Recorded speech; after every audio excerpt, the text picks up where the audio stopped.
जो मीडिया भी हमारे कुछ बंधु हैं जो कहते हैं भड़काऊ भाईजान चला देते हैं, उनसे मेरा एक सवाल है बहुत छोटा सा। आम आदमी पार्टी भी यूपी में चुनाव लड़ने आई है, क्या वो वोट नहीं काटेगी? हम ही वोट काटेंगे।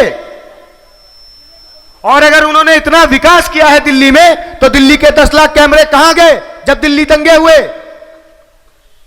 14 से ज्यादा दरगाहें शहीद कर दी गई, 2 मस्जिदों को निस्तनाबूद कर दिया गया, एक मस्जिद के पेशमाम के आंखों में तेजाब डाल दिया गया।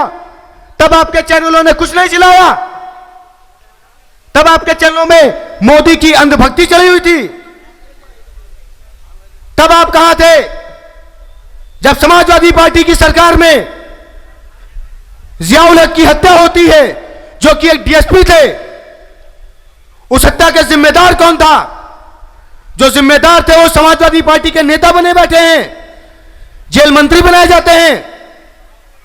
मैं आज भी नहीं भूला उन दंगों को।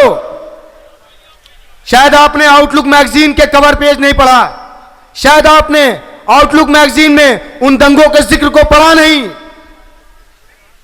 कभी अगर आपको टाइम मिले या सुकून हो तो आउटलुक मैगजीन में साबरा के बयान को पढ़िएगा। एक मां अपना दर्द जो बयां कर रही उसको पढ़िएगा।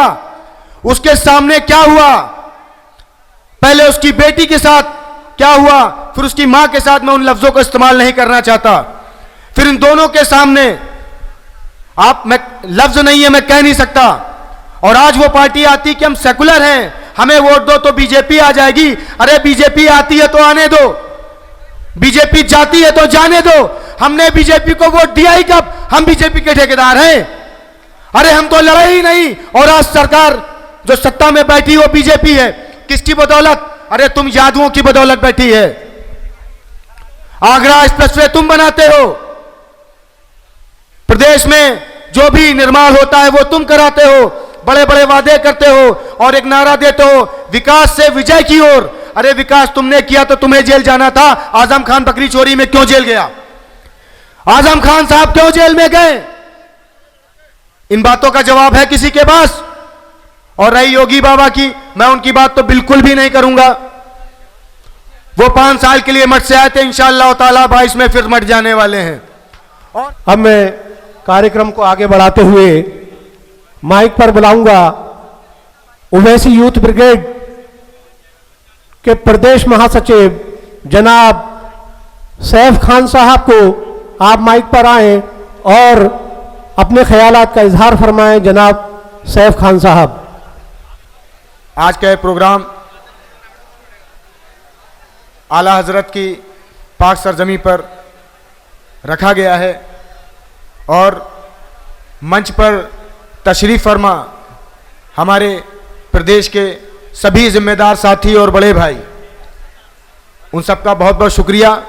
पिछले 4-5 दिनों से या ये कह लें पिछले 3-4 महीनों से हम लगातार ज़िले में, यूपी के जितने भी ज़िले हैं और जो भी विधानसभा हैं वहाँ लगातार मीटिंग कर रहे हैं, जा रहे हैं, अपना मजलिस का पैगाम लेकर जा रहे हैं, अपनी इन बातों के साथ जा रहे हैं कि हमें इस बार का जो चुनाव है, यूपी इलेक्शन का जो चुनाव है, हमें दूसरों की बात नहीं करनी कि उन्होंने क्या किया क्या नहीं किया। आप मुत्तहिद होइए, मजलिस का कैंडिडेट कौन होगा कौन नहीं होगा, आप MIM को वोट करिए, असद साहब को वोट करिए, पहली चीज। दूसरी बात मैं आपसे क्लियर कह दूं, इस बार जब आप वोट डालने जाएं तो कुछ चीजें अपने दिमाग में जरूर रखिएगा। हम यूपी चुनाव लड़ने आए हैं तो हम बी पार्टी हैं। तो आप लोग जो मीडिया भी हमारे कुछ बंधु हैं जो कहते हैं भड़काऊ भाईजान चला देते हैं, उनसे मेरा एक सवाल है बहुत छोटा सा। आम आदमी पार्टी भी यूपी में चुनाव लड़ने आई है, क्या वो वोट नहीं काटेगी? हम ही वोट काटेंगे। और अगर उन्होंने इतना विकास किया है दिल्ली में, तो दिल्ली के 10 लाख कैमरे कहां गए जब दिल्ली दंगे हुए? 14 से ज्यादा दरगाहें शहीद कर दी गई, 2 मस्जिदों को निस्तनाबूद कर दिया गया, एक मस्जिद के पेशमाम के आंखों में तेजाब डाल दिया गया। तब आपके चैनलों ने कुछ नहीं चिल्लाया, तब आपके चैनलों में मोदी की अंधभक्ति चली हुई थी। तब आप कहां थे जब समाजवादी पार्टी की सरकार में जियाउल हक की हत्या होती है, जो कि एक डीएसपी थे, उस हत्या का जिम्मेदार कौन था? जो जिम्मेदार थे वो समाजवादी पार्टी के नेता बने बैठे हैं, जेल मंत्री बनाए जाते हैं। मैं आज भी नहीं भूला उन दंगों को। शायद आपने आउटलुक मैगजीन के कवर पेज नहीं पढ़ा, शायद आपने आउटलुक मैगजीन में उन दंगों के जिक्र को पढ़ा नहीं। कभी अगर आपको टाइम मिले या सुकून हो तो आउटलुक मैगजीन में साबरा के बयान को पढ़िएगा। एक मां अपना दर्द जो बयां कर रही उसको पढ़िएगा। उसके सामने क्या हुआ, पहले उसकी बेटी के साथ क्या हुआ, फिर उसकी मां के साथ। मैं उन लफ्जों को इस्तेमाल नहीं करना चाहता। फिर इन दोनों के सामने मैं लफ्ज नहीं है, मैं कह नहीं सकता। और आज वो पार्टी आती कि हम सेकुलर हैं, हमें वोट दो तो बीजेपी आ जाएगी। अरे बीजेपी आती है तो आने दो, बीजेपी जाती है तो जाने दो। हमने बीजेपी को वोट दिया ही कब? हम बीजेपी के ठेकेदार हैं। अरे हम तो लड़े ही नहीं। और आज सरकार जो सत्ता में बैठी वो बीजेपी है। किसकी बदौलत? अरे तुम यादवों की बदौलत बैठी है। आगरा एक्सप्रेसवे तुम बनाते हो, प्रदेश में जो भी निर्माण होता है वो तुम कराते हो, बड़े बड़े वादे करते हो और एक नारा देते हो, विकास से विजय की ओर। अरे विकास तुमने किया तो तुम्हें जेल जाना था। आजम खान बकरी चोरी में क्यों जेल गया? आजम खान साहब क्यों जेल में गए? इन बातों का जवाब है किसी के पास? और रही योगी बाबा की, मैं उनकी बात तो बिल्कुल भी नहीं करूंगा।